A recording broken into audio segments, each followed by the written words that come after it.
ladies and gentlemen, welcome back to Collecting Issues, where this week we'll be reading 8 Billion Genies by Charles Soule and Ryan Browne, collecting issues 1 to 8 of the 2023 Image Comics series. So the comic book education continues? We're talking inappropriate comic books. You're into comic books, aren't you? That's comic book shit. Like in the comic books. Good news, Benjamin, for collecting issues of the monthly comic book club. There are only 8 issues of this, so we don't have to read hundreds of other issues. I know, Michael. It's always nice when we get a dense, layered, tightly bound little collection of comics as opposed to God knows where we need to find the other issues in the crossover events. Get out of here, Marvel, with your crossover events. Benjamin, I have to tell you, though, I'm going to admit something to you now, you to me personally, and the listeners. I'd never heard of this before you said we were going to be covering it for this, which is a rarity. Oh, Michael, it's a bit of a cult hit. Never heard of it. Wasn't on my radar at all. Don't know why, but it just completely whizzed past me like a comet in the night. That's bananas, Michael. Bananas to me that's the case. Very good. Now, Michael, this is pretty interesting, right? For a number of different reasons. First of all, what a premise. 8 billion genies, a genie per person, and a single golden wish for every man, woman, and child on the planet. And everything in between, I would assume. Because we're not a binary distinguishing podcast, ladies and gentlemen. Every man, woman, child, and person. Benjamin, shut up though for a second, because I've seen Warner Brothers films Wonder Woman 84. And I'm pretty sure that's the plot of this. Maxwell Lord, give me the stone. What happened to it? Too many people have wishes, Maxwell Lord. There will be chaos, but let's not really delve into it too much because that would be expensive. Maybe we'll do it in a comic book format. Sorry, I put a little bit too much emotion in for Gal Gadot there. Sorry, that was a little too good for Gal Gadot, Michael. As you know, she's too busy spending all her energy throwing slurs at Palestinians. Right, we've set our stall very early days on this, haven't we? I'm very happy, Michael, to do the occasional follower cleanse on this podcast and say, come here to me. If you think we're not pro-Palestine on this podcast, you can get wrecked, you scrub. Speaking of being a follower on this podcast, Michael, if you've enjoyed this little bit of banter right up front, why don't you give us a review wherever you're listening? Go on out of that. Go on out of that. Only if you're not an Israeli government bot, though. Yeah, we'd prefer that you weren't. Yeah, we'd prefer that you weren't one of those. Look, come here to me, Michael. Possible. There's a few different things you can do to support this podcast. First of all, you can follow wherever you're listening. You might be listening on Spotify. Give us a follow and give us a review. Go on. Up out of that. You could even leave us a comment on this very episode if you enjoy it. Go on. Benjamin, can people watch this on video on Spotify now? So, Spotify is very sneaky, Michael, and this has absolutely nothing to do with 8 Billion Genies, ladies and gentlemen, so you can go down to the handy timestamps down below. Yes, timestamps. Get past us having a behind-the-scenes conversation. Spotify will only allow video podcasts to be uploaded if you use Spotify as your hosting service. The sneaks. So this podcast is hosted on Acast and therefore not eligible to be a video podcast on Spotify. No. Just like in real life, Benjamin, we're not eligible. Anyway, sorry, go on. Sorry for interrupting your promotional rant. Yeah, so you can give us a review there. If you enjoy that kind of in-depth look at the podcasting market, you can hop up there on Acast and follow along there. You can go on down to Apple Podcast. Shimmy on down to Apple Podcast Town and give us a follow and a review down there. Or maybe you're a bit sick of that. You don't want to do all that stuff, but you can follow us on one of the social medias. Ladies and gentlemen. Which ones? It's all linked below in the description. We're up there on the bloody Instagram. We're up there on the frickin' Blue Sky, Michael. We're so hip. Yeah. We're so trendy. We're abandoning American fucking oligarchies and we've gone on to Blue Sky. And we're having a great time over there. Follow us. Blue Sky is American, Ben. Get out of here. It's not. Shh. I think it is, though. No, it's supposed to be a counter movement. Anyway, look, Benjamin, they did do this in Wonder Woman 1984. How is this different? Well, first of all, Michael, you kind of hit the nail on the head there when you said that Oh, the chaos we're going to show off screen in glimpses. Because we don't have a lot of budget. It's quite the opposite approach here, Michael. Let's show all the chaos, every last little drip and drab of it, on a global and cosmic scale. Nom. Get Delicious. that into you. Delicious. And Benjamin, what's great about this is because the genies have personalities rather than just being kind of wish-granting machines, because they're impish little fifth-dimensional creatures, there are no rules, really. They're like, yeah, sometimes if wishes contradict each other, we'll let them go, and sometimes we won't. And sometimes if something's like really big scale, we'll go for it. But other times we won't. So the only rule is we might do it or we might not, whatever. They are the definition, Michael, of capricious little imps. They are simultaneously one of the best and worst things about this comic. They are bizarre little creations. I love the genie dynamic here. So for anyone who hasn't read the comic and for some reason is listening to this podcast, you can pause it now and go read the comic. Don't read the comic, for God's sake. My one wish is for you to stop listening to this now and go read the comic. Go read it. Go on. Then come back. Put it away with you. Yeah. Then come back.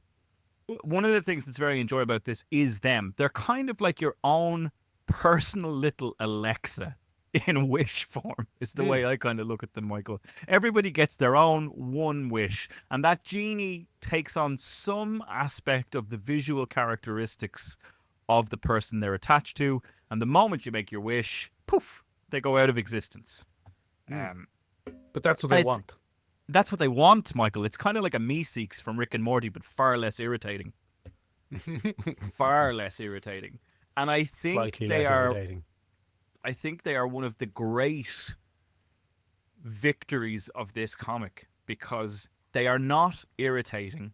They are very versatile little creations, and they're quite a fun little cheeky bit of art and writing every time they pop up in a panel.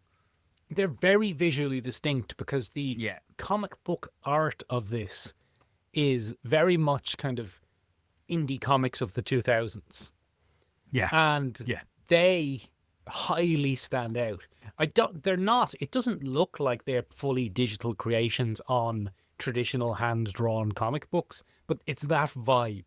It's that slight, these don't belong here, these are from a different universe, these exist on different rules and different a different scale and structure of reality, which I quite liked actually. Yeah, it's really enjoyable. And in fairness to Ryan Browne, he's really zoned in on the ideal format for these, because if you get the deluxe hardcover 8 Billion Genies 1-8 from Image Comics, Michael, which seems to be the only one that's bloody available. It's €37. I'm never getting back. Great stuff. Not that I mind. Love it's a podcasting. good comic.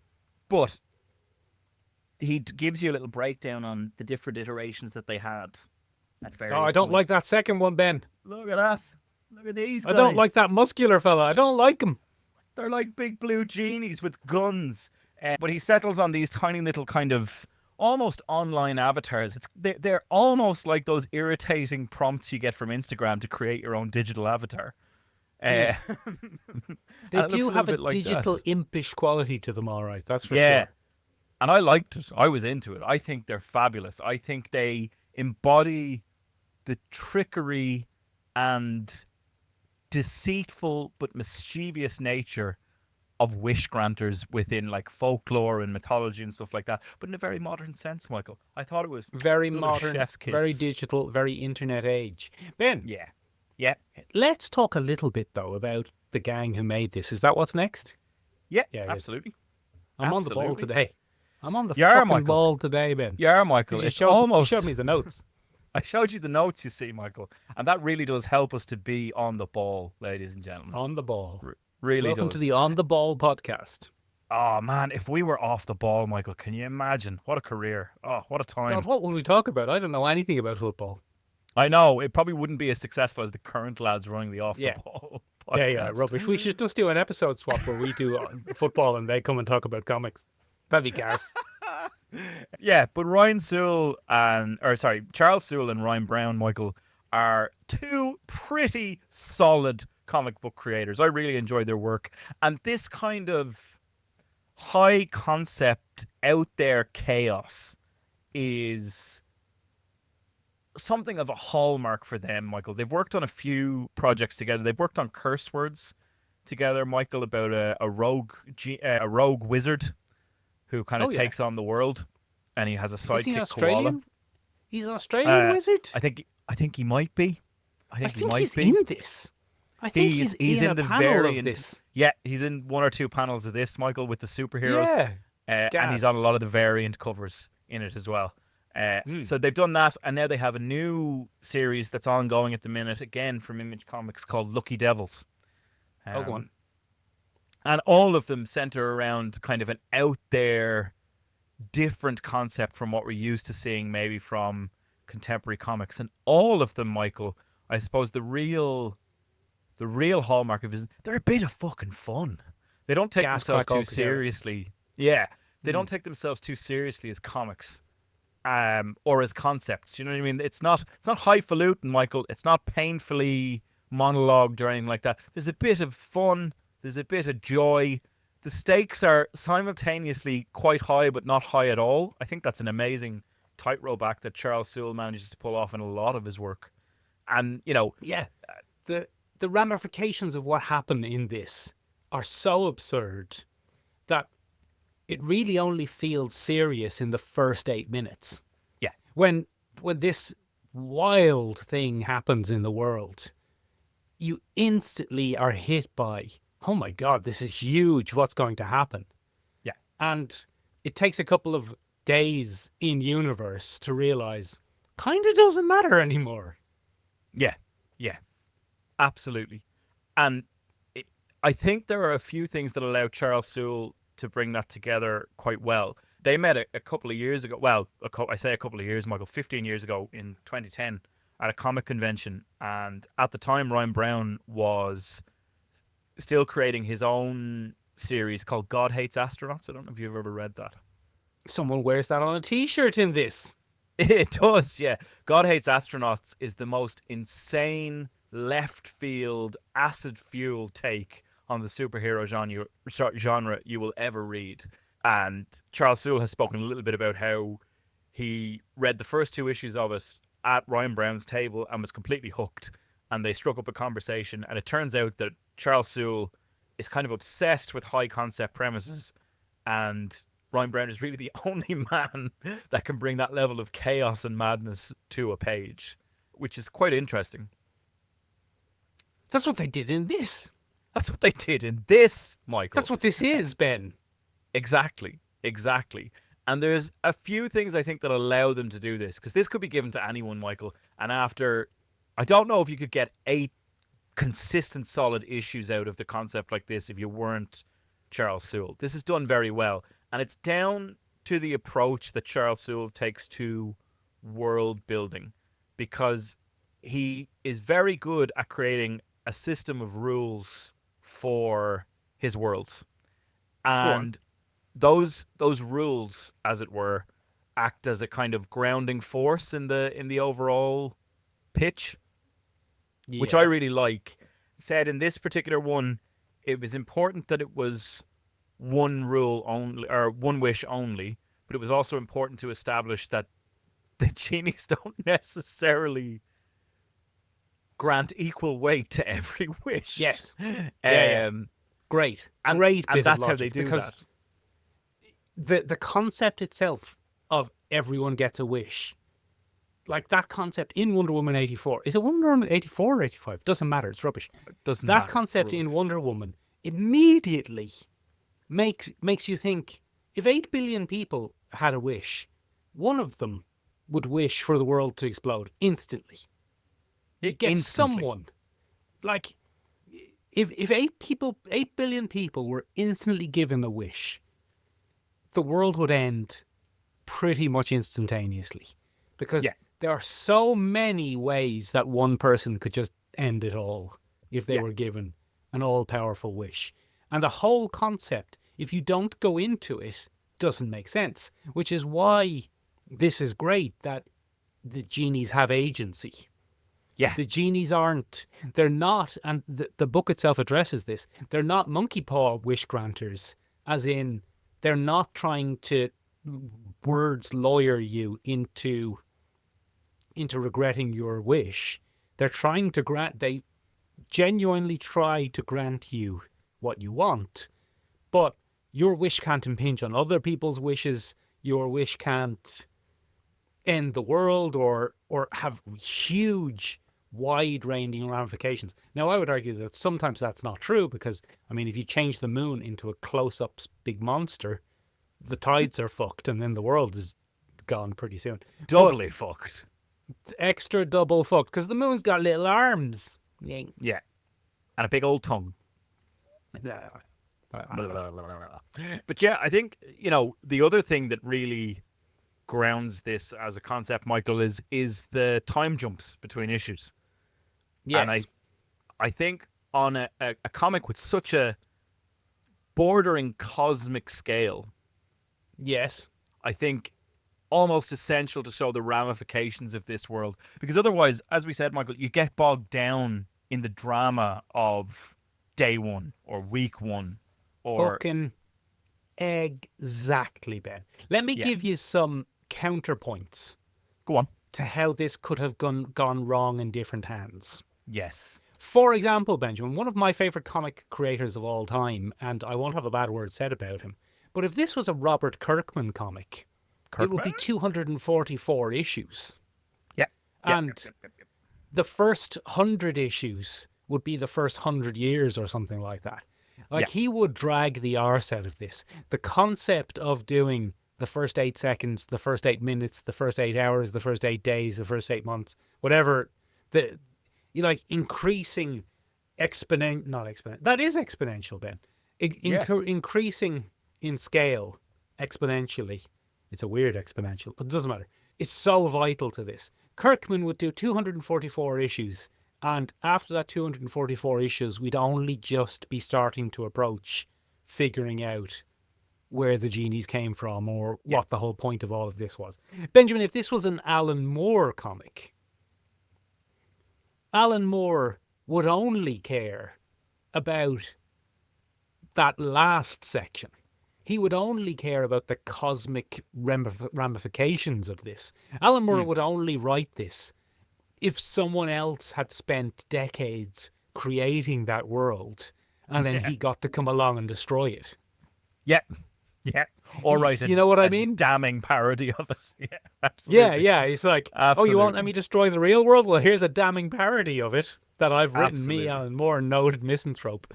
So there is a uniqueness to this style of issue 1 is a very up close and personal story of these people. It's a slice of life comic, essentially, issue 1. Absolutely. It's not a superhero comic. It's here's some weirdos. We're going to get to know them a little bit. And then a spectacular thing happens. And for me, not knowing where this was going at all, the whole next 8 issues could have been the next 8 days in that bar with them. Yeah. But it's not. It gets faster and faster and faster in a very Alan Moore-ish way. Yeah, it expands and expands and expands. Yeah, and, like say, Miracle Man, which I think ends up doing massive time jumps as people with world-shaking powers reform reality. That very much happens in this. Unexpectedly, though. Anyway, that was just my counterpoint to what if other creators has made this. Yeah, no, but it absolutely works. But I think, so it's from 8 seconds. Issue 1 is the first 8 seconds. Issue 2 is the first 8 minutes. And then we go all the way through to the first 8 centuries. Great stuff. In increments. And there's a few great ways this is done to show the chaos both on a global scale and on that very personal scale in the Lampwick bar that you were speaking about there. They check in periodically and give us the chronology using a zoomed out picture of the planet Earth. Very, very good. And it's a great way. Like the first 8 minutes, the planet's been turned square by someone's god awful wish. Yeah. Someone has turned the planet square. And you can see mini explosions every once in a while. And a bit of Arsehole. chaos. Yeah. Benjamin, I'd just like to point out that if you can see it from space, it's not a mini explosion. Sorry. Quite sizable explosions, Michael. Thank you. Catastrophic explosions. Yes. Quite sizable bits of explosions. And yeah, I just think, again, they walk that line as a pair. First of all, Ryan Browne, unbelievably good at rendering all kinds of fucking things. He can draw just about everything, from what I can tell, Michael. You kind of have to. Yeah, he doesn't suffer from same face syndrome all that often. His characters are quite visually distinct. You can keep track of them quite easily. I was bloody impressed by this, Michael. I thought this was one of the most interesting things I'd ever seen from an art point of view. I was just impressed. Benjamin, there's a weird moment, though, where we go and jump to a researcher in the Arctic. Yeah. Who thinks he's going to save the world. That felt almost like a different artist did it. Yeah. So, quite important here, Michael. Really interestingly, Ryan Browne has spoken about this a little bit on the challenges he faced when trying to create both a grounded but also magically fueled universe. And there's a few different ways that he does this. He's spoken about it every once in a while. So I'm going to do a direct quote. This is a direct quote from Ryan Browne on the comic. Okay. I love using bright colors. Hold on. Do a voice. I love doing bright colors. I grew up he's an on American 80s fella, is he? cartoons. Huh? Oh, very good. Okay. He's an fucking American hope fella, so. is he? Sorry, Brian. I grew up on 80s cartoons, and I wear that on my sleeve. In 8 Billion Genies, it was originally as a concept, 8 Billion Ghosts, I think. For the But it's people who are listening, interesting. Ben has transcribed this quote incorrectly, and it says 8 billion ghosts. I wanted to have the bar interior be very dark and muted so that when the genies show up, their glow is felt as an out-of-place and otherworldly thing. Even when the genies aren't in panel, their blue glow can be seen ominously lighting up our characters. And I don't know if it's ominous, because the genies are mostly sound. Are they? I think they are. They're not out to get anyone. Yeah, they're honest. They're straightforward. They're quite objectively hubris fueled in that they'll allow humans to make whatever wish is coming, and they'll let them live out the consequences of those wishes. The best example of that, Michael, I think, is Floyd Flawn. Is it Floyd Flawn or the Idea Man? The Idea Man, yeah. The Idea Man, who is, Michael, one of the most hateable characters I have come across in a comic in a while. What a dick. Yeah, he's and we'll the get to Elon that a Musk little of bit later. comics.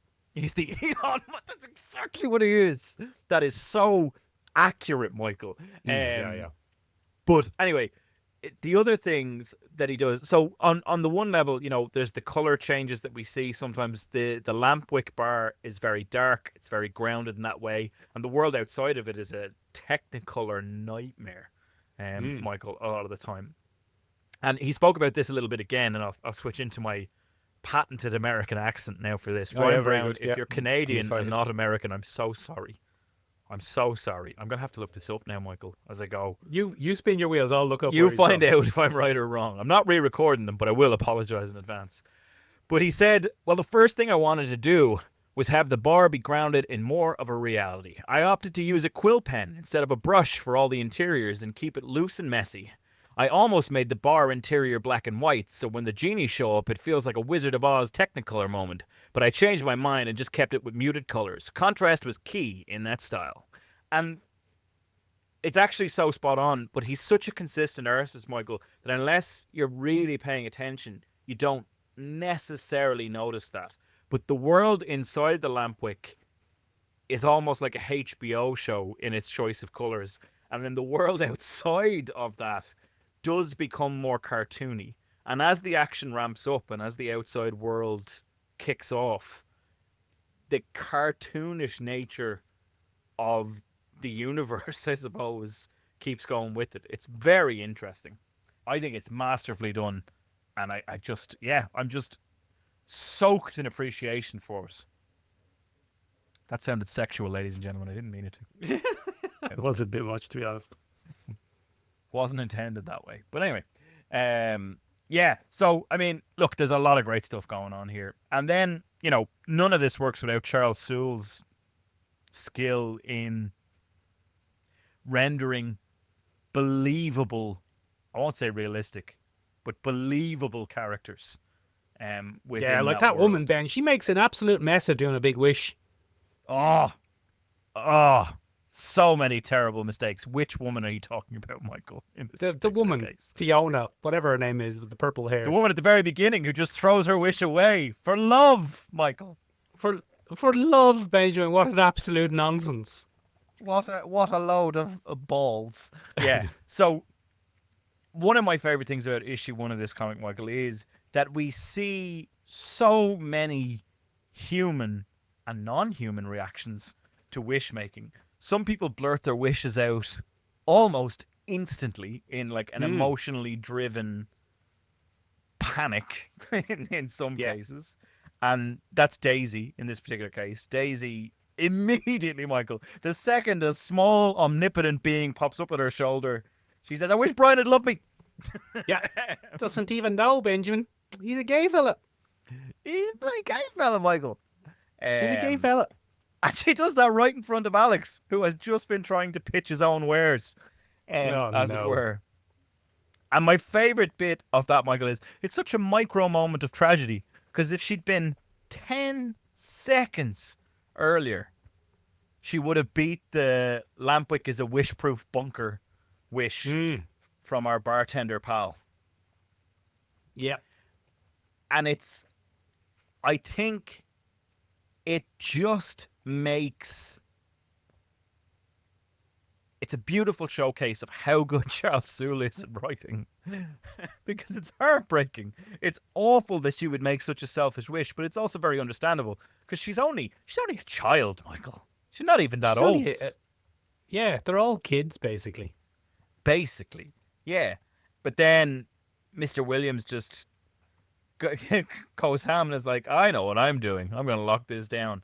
And my favorite bit about that, Michael, was because when I originally read it, I went, there's no fucking way you would have the wherewithal to think of that succinct and powerful a way. And then it's revealed, oh, that's how he did it. Because he's a fucking genie, Michael. The fella run a genie. He was a genie the whole time. I thought he was just going to be a classic character played by the play that drum that faster boy. What's his name, Ben? I always forget his name. J.K. Simmons. J.K. Simmons would be a great shout for this. Yeah. I just thought he was one of those classic J.K. Simmons, hyper competent, knows what he's about characters, which was good because it's a nice twist then. Yeah. Pretty interesting. Interestingly, Michael, this was launched with a television deal. Oh. So this is currently being turned into a TV show by Amazon. And it looks like Seth Rogen is going to be the man to produce it.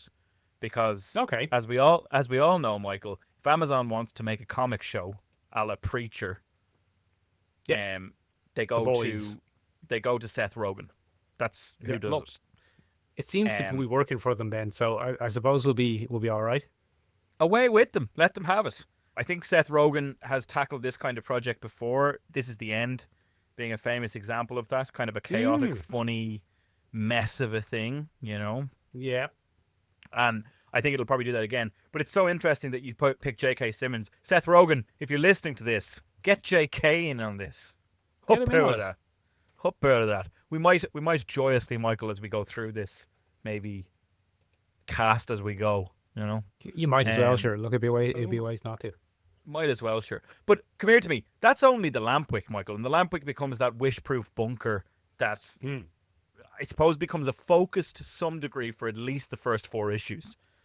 It's the grounding anchor of the overall piece. Yes. And then, in what is arguably the most believable thing that happens, is that everybody in that bar is a very different human being.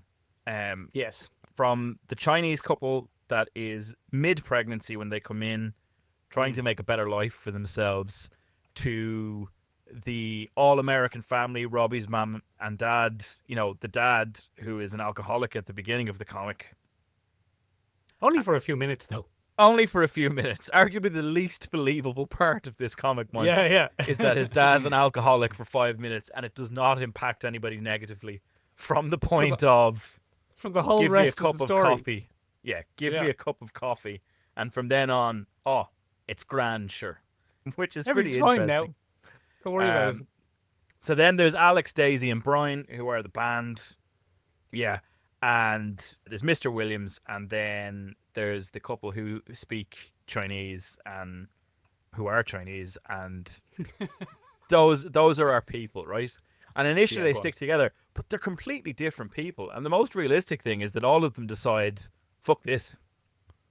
I'm not sitting in a bunker. Eventually. I'm not sitting in a bunker. And that's very believable to me. And they become our focal points, Michael, from there on. We follow each of their stories to some degrees. And some of those stories are incredibly dark. Robbie's entire arc, Michael, is fucking heartbreaking. Robbie is the kid who becomes a superhero. Robbie's the kid who becomes a superhero. And I read this, Michael, and I went, Jesus fucking Christ, this is simultaneously so dark, but so good. Yeah. Now this is the bit that kept bringing to mind Alan Moore to me. Yeah. And especially Alan Moore's obsession with kid superheroes in adult bodies and Miracle Man and Captain Marvel and all of those types of characters. Yeah. And I think so interesting from the perspective of deconstructing the genre of superheroes, of revealing the almost necessary selfishness it takes to become a superhero, which I thought was really interesting. And then the awful revelation that anyone who made that wish was a child. Pretty much all of them were children, All of them were children because they just wanted to help people. And the only frame they have for global aid is a superhero. Yeah, and go and do a big fight. Go fight a Godzilla. Exactly. And then poor Robbie comes into contact with Floyd Flam, which I think is a play on Flim Flam Man. Okay. But yeah, the idea man, Elon Musk, essentially. And because Elon Musk has created the most insidious version of the Purple Man's powers I think I've ever come across.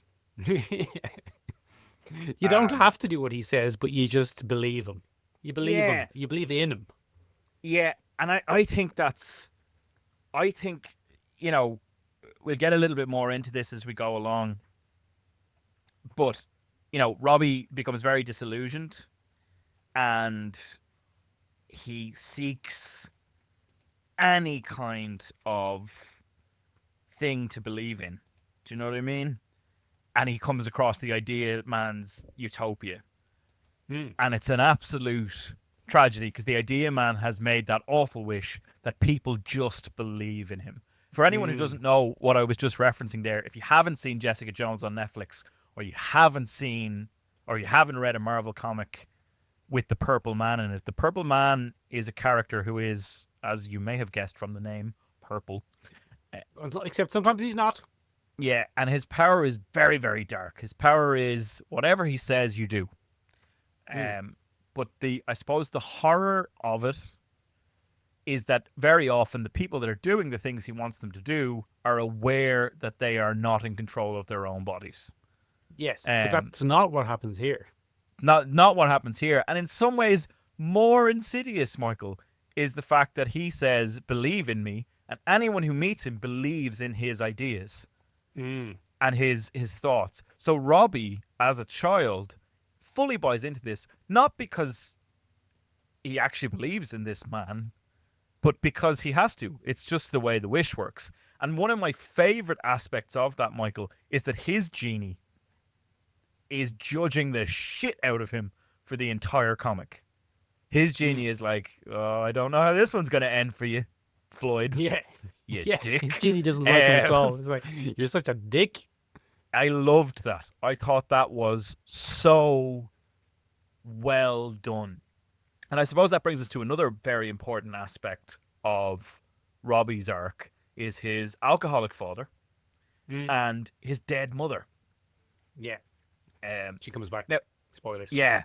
So his father pulls a beautiful redemption out of his hat by giving his son back his mother, but also still a selfish wish. But we'll get into that as we go.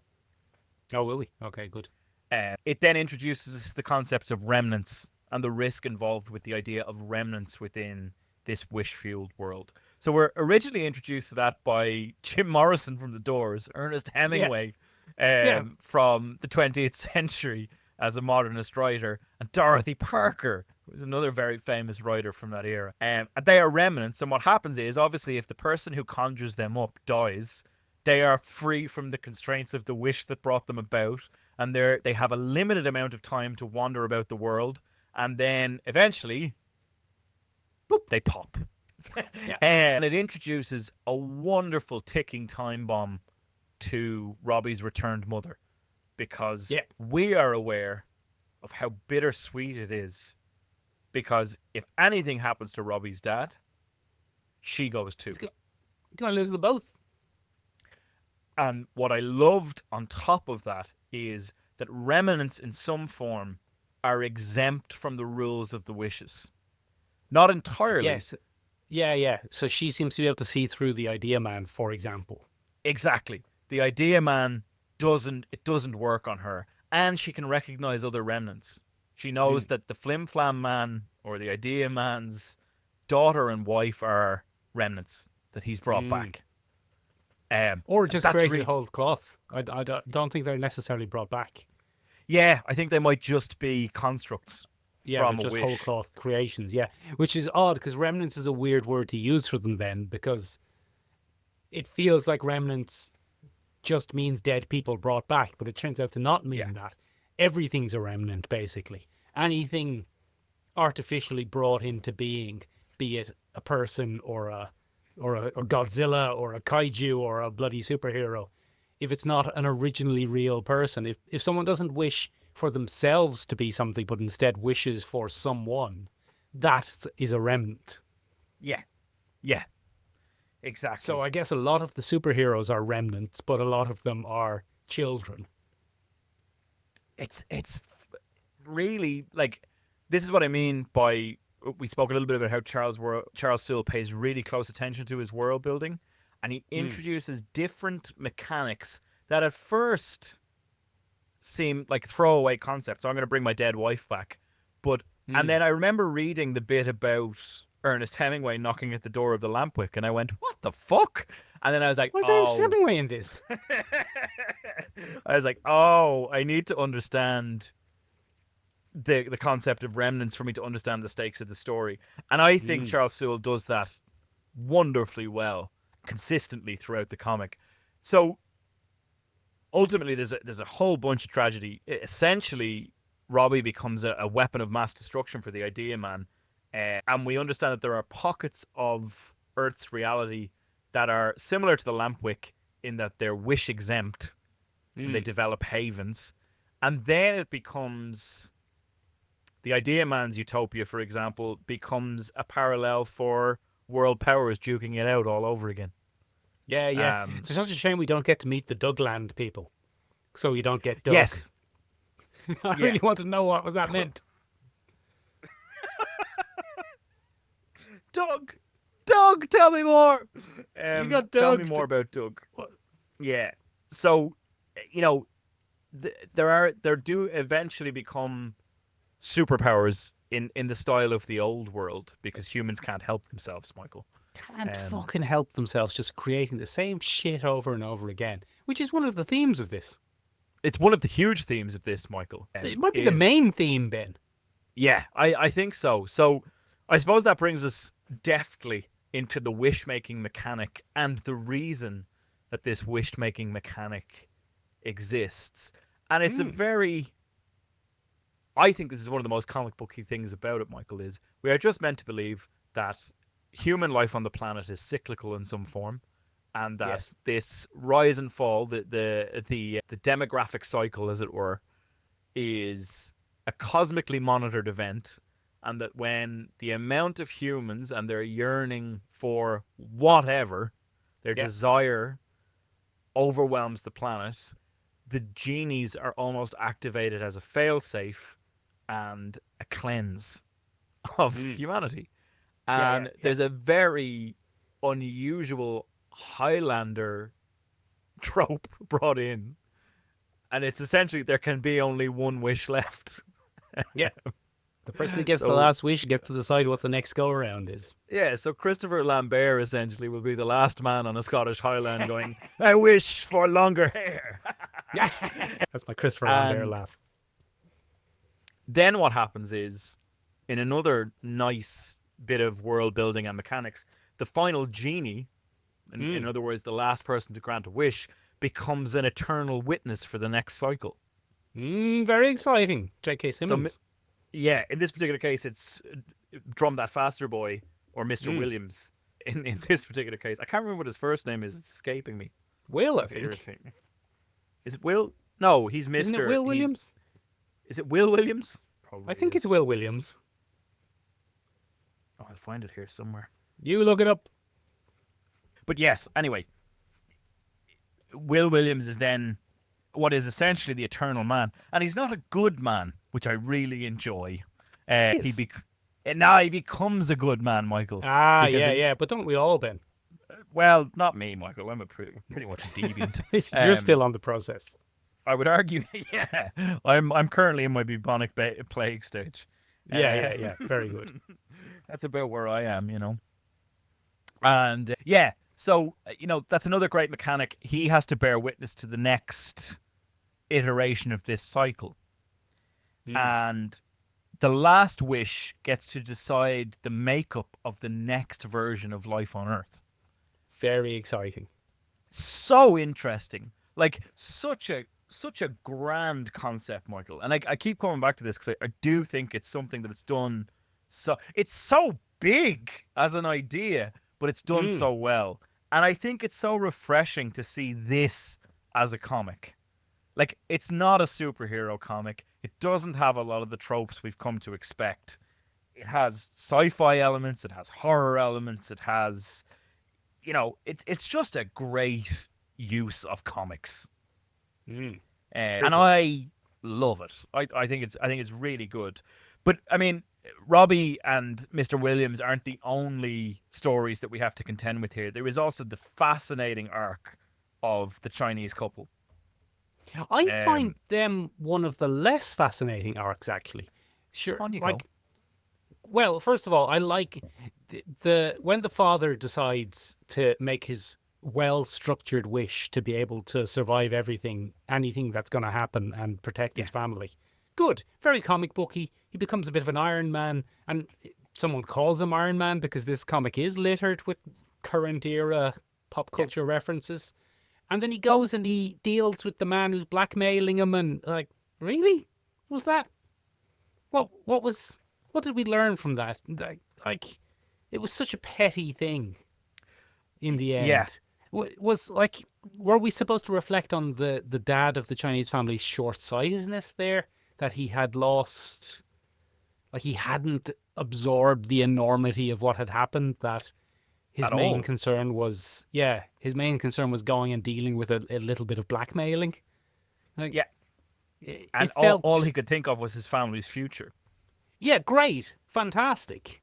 That he was thinking of his family's future. That's great. But that he was still kind of focused on what was a triviality at that stage of this guy potentially having some information over him. And then, okay, the daughter ends up one of the main characters, and we see the ramifications of the interesting twist of the guy who comes up with the idea of using his wish to stop people from using their wish without his permission. And kind of I suppose it represents parents not letting their children make their own mistakes and go off into the world. But I thought that was one of the less interesting arcs. For example, I don't know why the dad was killed, since his suit was supposed to give him the power to survive everything and protect his family. But I guess the fact that his wife was about to make a wish to protect his daughter meant that his family was protected. I don't know.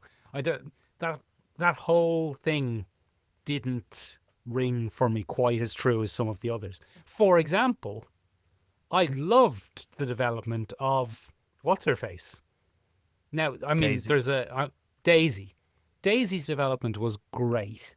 Yeah. Because Daisy is the first person we see wish small and stupid and petty, and goes through the kind of stages, maybe not the stages of grief, but like she tries to kind of deny it and pretend that it was an impulse thing and pretend that she didn't really know what was going on.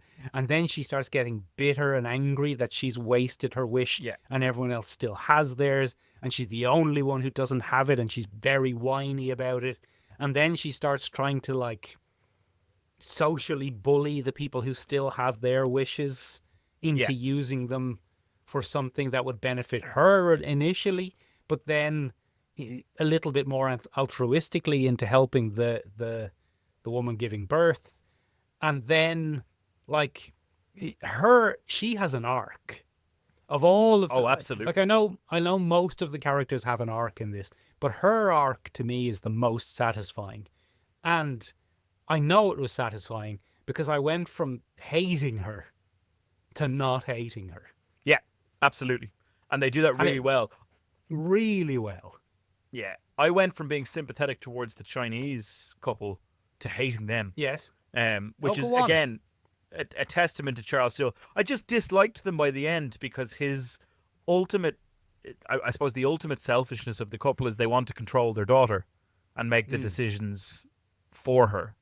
I don't know if it's a cultural reflection or I don't know if it's a commentary on that type of parenting in general. But I did find that ultimately they remain, or at least the father remains incredibly short-sighted. He doesn't develop as a person. He is constantly reacting to things or focusing on the wrong aspect of the problem. So as you said, the world has just changed astronomically, and he still says, "Oh, I don't want to be blackmailed by a random guy in a bar." Do you know what I mean? Who cares? It doesn't matter anymore, and he doesn't grasp that. And I think there's a bit of a rug pull for the reader in that we think he's on some epic quest. Yeah, You know, 'cause exactly. he's out there, but it just turns out that he was being a shady person, and changed his mind about being a shady person. Yeah. Complete you know, and utter waste of time. It feels like maybe they're on a mystical quest of the same level of import as the whole genie thing. yeah, but they aren't at all. No, he's just an arsehole. And I think that's ultimately what Charles Soule is kind of referencing in a lot of this, because this is a commentary on desire, right, and wishes. As you said, Michael, that's kind of the whole point of this. Is this commentary on how driven we are to want, and desire and desire and desire, and it doesn't necessarily get us anywhere. Benjamin, I have a cat, as you know. His name's Ed Sheeran. And he's a ginger fella, and he's very loud. And he just constantly screams at me. And I kind of think of him as someone who just knows one word. Basically, he doesn't know what he wants. He just knows that he wants. So anytime he screams at me, I just imagine him going, want. Yeah. Like, what do you want? Doesn't matter. Just want. Might be food, might be attention, might want to go out, might want to scratch, might want to play. Doesn't matter, Benjamin. He just wants. And that's what humanity is in this, basically. That boils over and creates genies. So basically what I'm saying is, it's lucky my cat isn't in this comic. We're fucking blessed that your cat isn't in this comic, Michael. Too much want. So, yeah. What are you Charles saying? Soule has we're kind of blessed in that regard. Ryan Browne actually had a very interesting comment on this, Michael. He said when he was working out from a visual standpoint, he quoted here, and I'll quote him again. From a visual standpoint, the look of the book really came together when I realized that children and dumb teenagers could have wishes. People with no perspective on this gift they have been given to have whatever they want, so they might wish for a pet Dracula, or all food to taste like ice cream, or some video game character to be real. Dumb stuff, but the type of wishes that show up well visually. when I have to draw a huge pile of chaos, a bunch of people wishing to be immortal or wealthy doesn't show up very easily as a visual. So I thought that was a really interesting take. But short-sighted wishes and dumb wishes are the fuel for this. And I think the characters spend a lot of their time coming up with a new goal or a new desire. And the new goal is just a wish by any other name. So in the case of the I cannot remember their goddamn name, but the Chinese family. Zhang, I think. Yeah. For them, yes, it's Zhang's. You're absolutely correct, Michael. It's Zhang's. So the Zhangs, Michael, they become... Initially, they want to stop the blackmail, and they get the rug pull. They do it. They achieve their goal. Then it becomes protecting their daughter. Then it becomes controlling their daughter. And as they move towards that goal, they slowly align themselves with the wrong people. So we see a father in issue 1 who stops his children from wishing. That's his wish until they're 21. 25. And that's very interesting. But it's also very manipulative and very controlling. Yeah, I think because he sees the kid has a wish for a load of toys. Yeah. And it's fair. It's legitimate. And initially... But doing it until they're 21 creates a power dynamic within his society. 25, sorry. Creates a power dynamic within his society. And it's a control mechanism. And it becomes something that the Zhangs adopt instantly. They love it. Ladies and gentlemen, if you've been listening this long, you probably like us. You really like us. Do all the things I told you to do at the start. Give us a review. Give us a listen. Share this with a pal. Go read the comic. Go support Charles Soule and Ryan Browne. Or you've fallen asleep. Or you've fallen asleep. In which case, have sweet dreams. Call us off, as we say. It's ghosts. There's the ghost and it's touching you. Come here to me, Michael. What? As I was saying, rug pulls are kind of a part of this. And every time a character reaches the dream that they thought they wanted, they don't necessarily get the grand ending that they wanted. One of the key examples of this, I suppose, is the band... Daisy, Brian, and Alex, and they want to get into Fun City. And fuck Fun City. Fuck Fun City. Arseholes, right? So Fun City is just X Factor in the sky on a giant flying whale, right? Yeah. And are the people who are judging them, are they real people? It looks a little bit like, what the fuck is his name, who did Twin Peaks? So, yeah, I took it to be, or the way I looked at it was, David Lynch is the white-haired gentleman with the L, which I think is... It does look like David Lynch, yeah. Pretty good. I took the middle one to be any number of Katy Perry, Lady Gaga, Beyonce mixes. Yeah, any of those. Ben has female face blindness, so they're all the same to him. And that's not true. And the last one was Weird Al Yankovic. Yeah, it was, wasn't it? Yeah, and I took it to be those three. I'm worried that Weird Al turned out to be a prick. They're all pricks.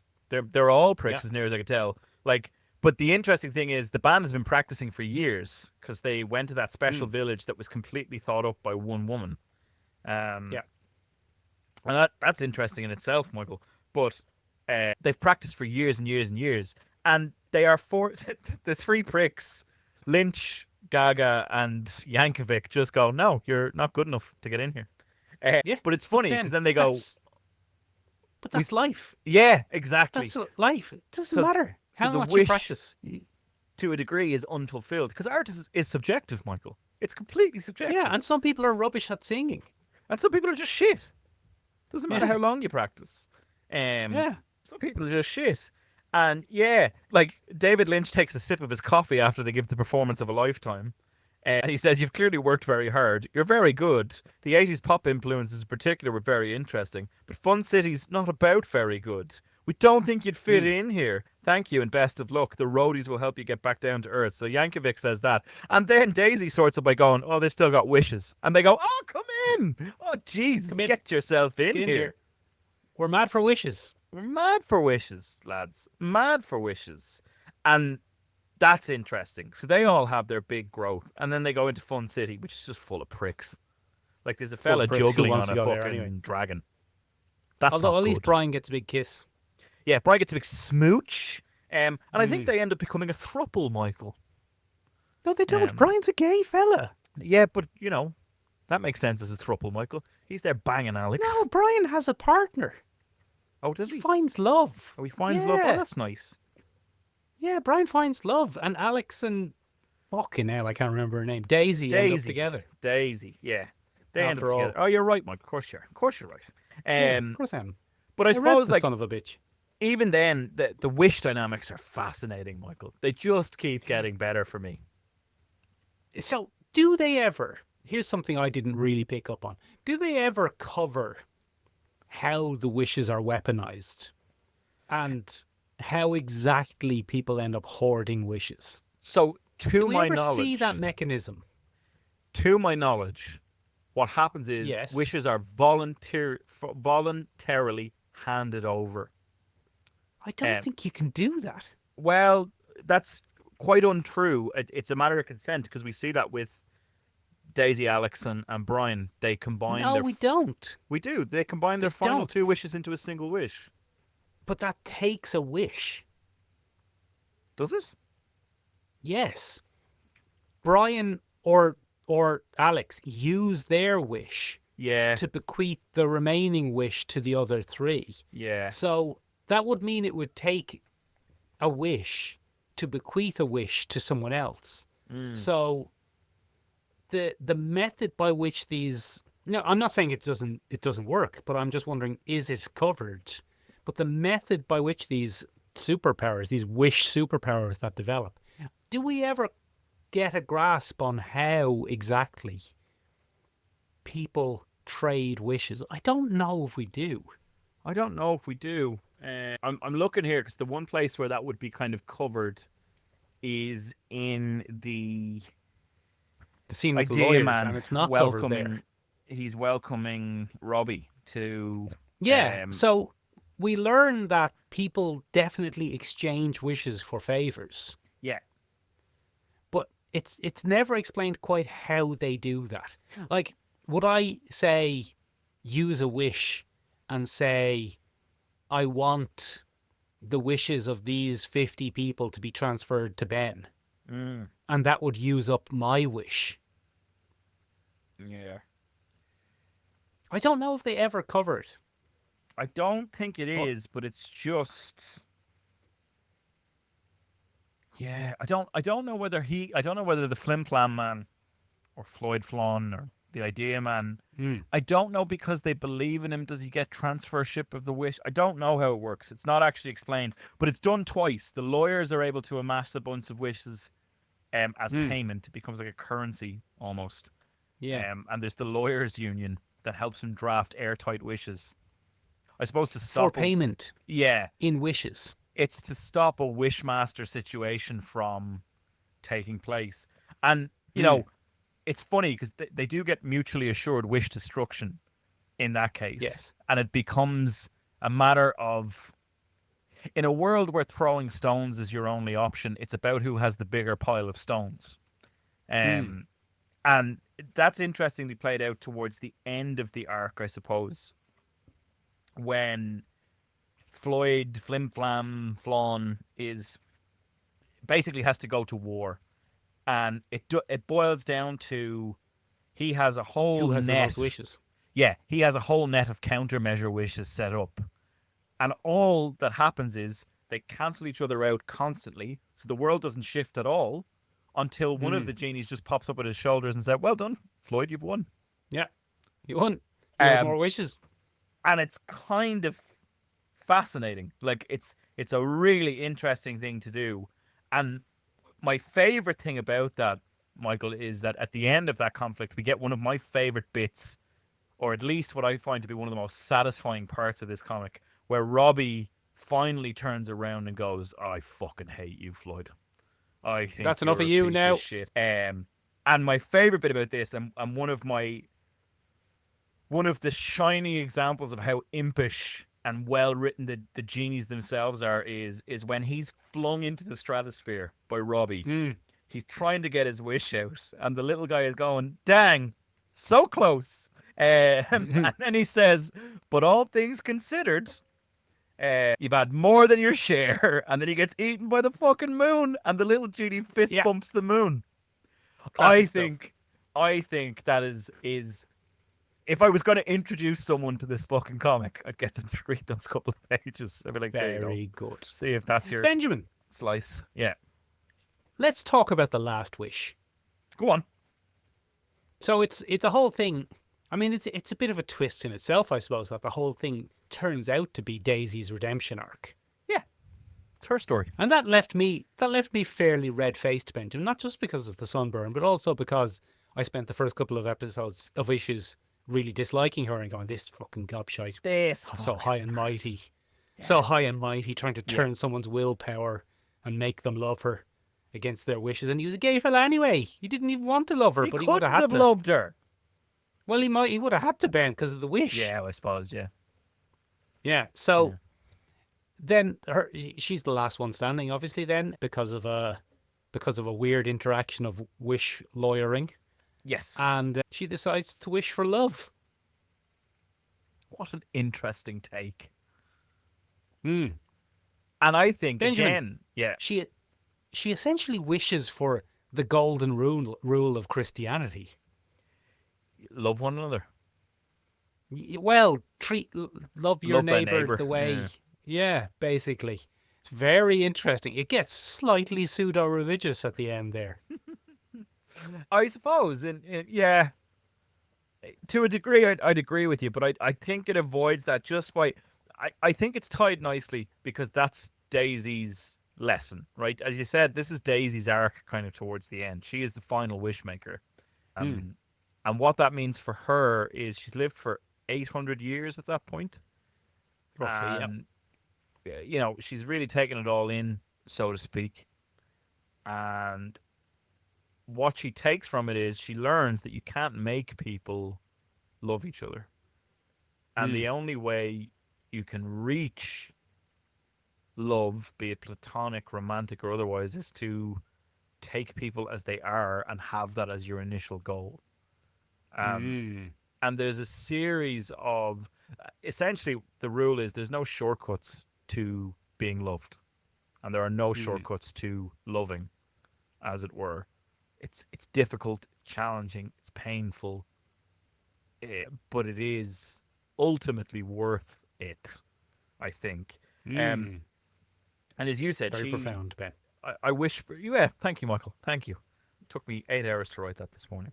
And the answer is, I wish that everyone would love the way they want to be loved, and it is a reworked version of love thy neighbor or treat others as you wish to be treated, which has its roots in Catholicism. But I suppose that concept of empathy, at least in theory, in most religions exists. This idea of, if you're a doctor, it's first do no harm. If you're a Buddhist, it's karmic. Or, I know karma is not actually a tenet of Buddhism, but, you know, it's don't be a dick.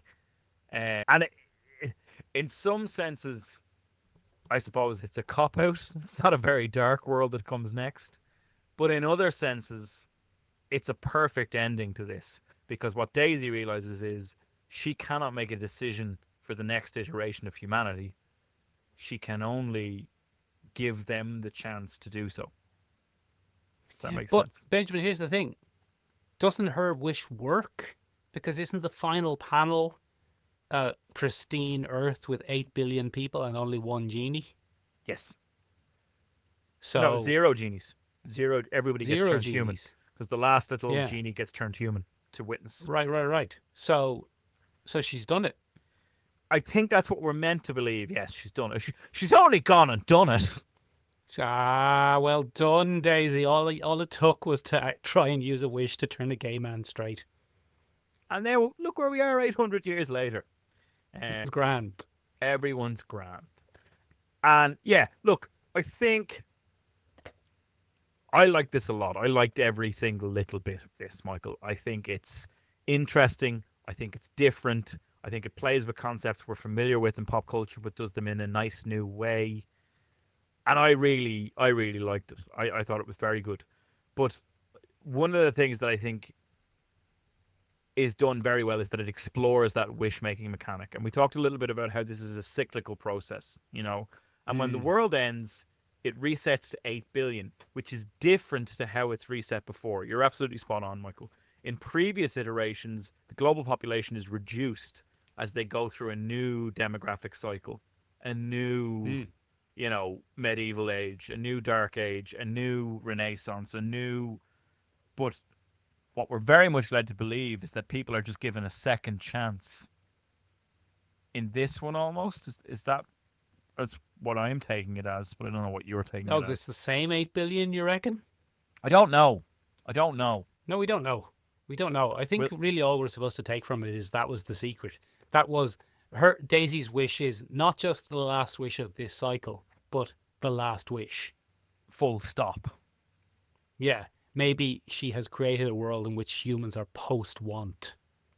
And we don't need any bloody genies. Yeah, and we don't have cats just shouting at us going, want, want, want. I want to see... Charles Soule's next project should be give all the animals on a planet a wish. Yeah. 8 billion cat genies. 8 billion cat genies. I'd read the shit out of that. But Michael, go on, give me your final thoughts there on 8 billion genies. Fucking great stuff altogether. Yeah, it was. Again, I keep coming back to it, but I mean, you can't help but compare it to other epics because it feels epic despite being only 8 issues. So, it did harken me back to the likes of Robert Kirkman's world building and going, I know, fuck all of that. Let's just get to the point. Let's skip ahead 8 years. Let's skip ahead 80 years. Let's skip ahead 800 years and go, whoo, seat of your pants stuff. And, especially the middle acts, the mythic things like in previous cycles, they were gods. This time they were superheroes. Yeah. Very, Twilight of the superheroes. Very kind of late 80s deconstructionist kind of stuff. All of those influences are there. But also, it took me along with it. And it made me appreciate a character's arc more so than most comics I've read. I don't know if I've ever gone in an 8-issue comic series from despising a character to going, oh, I see what you've done there.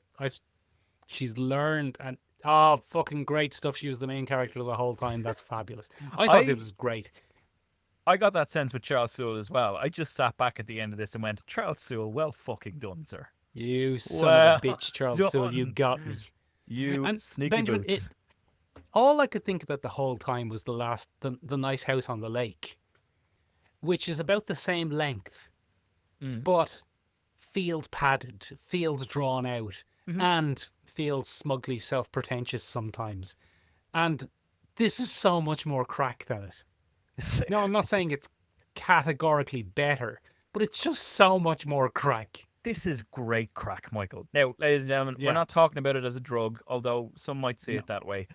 Crack is the C-R-A-I-C. That is an Irish vernacular here saying, Jesus, it's just a good fucking time, isn't it, boys? Like, just grand crack altogether. Grand crack altogether. Like, it really is. There's very often, I think, we get stuck in. This could so easily be a miserable story. It could be like The Last House on the Lake or whatever it's called. Yeah, I enjoyed that for different reasons, but it becomes a slog. It becomes a misery gauntlet for the characters.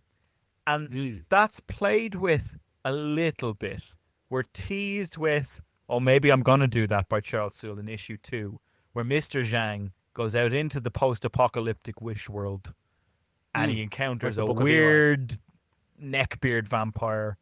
And he encounters a man who wants his help, and it could almost become a superhero comic because of Robbie, or it could almost become The Road, but they don't do that.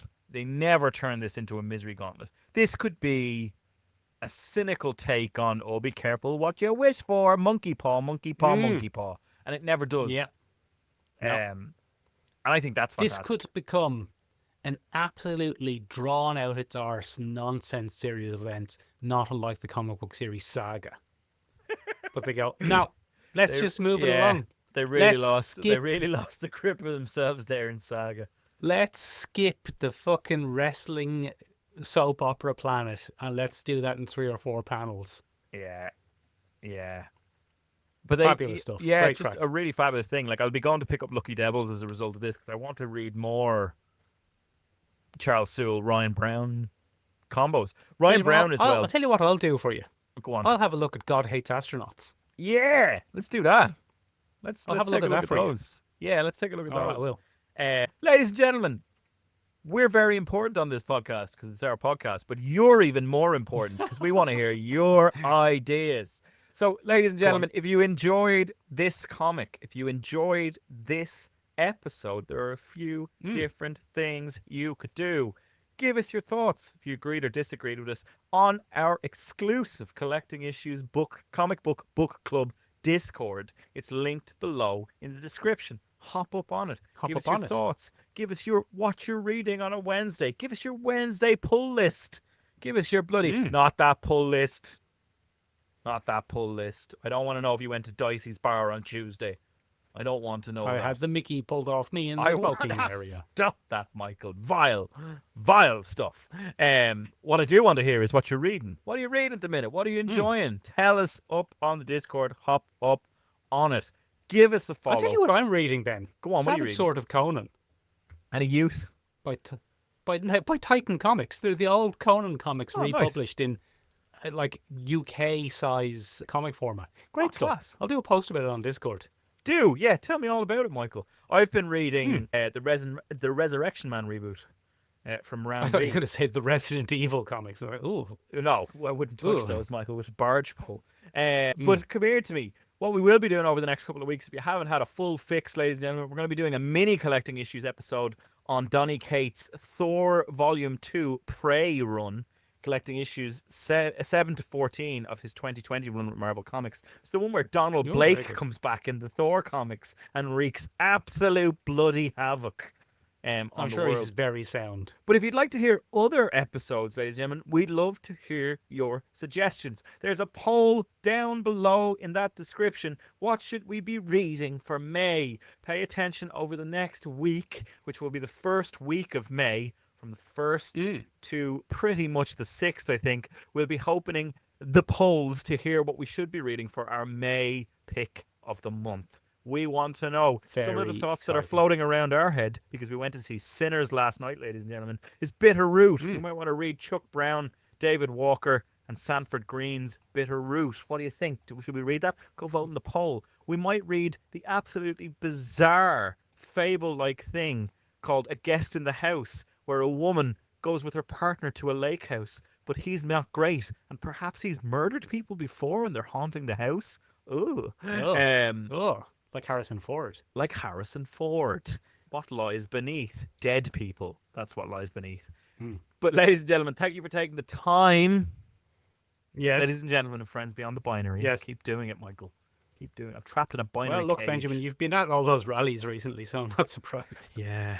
I just like the sense of community and the misappropriation of any Irish state ideal. Yeah. Yeah. No, fuck those anti-immigrant rallies, ladies and gentlemen, and free Palestine. That's it from us for this week, ladies and gentlemen. Go sign up to all the things down below. Charles Soule, thank you very much for writing this. Ryan Browne, thank you very much for drawing it. It's been a great old time. Bye-bye. Bye-bye. Great old time. See you next month.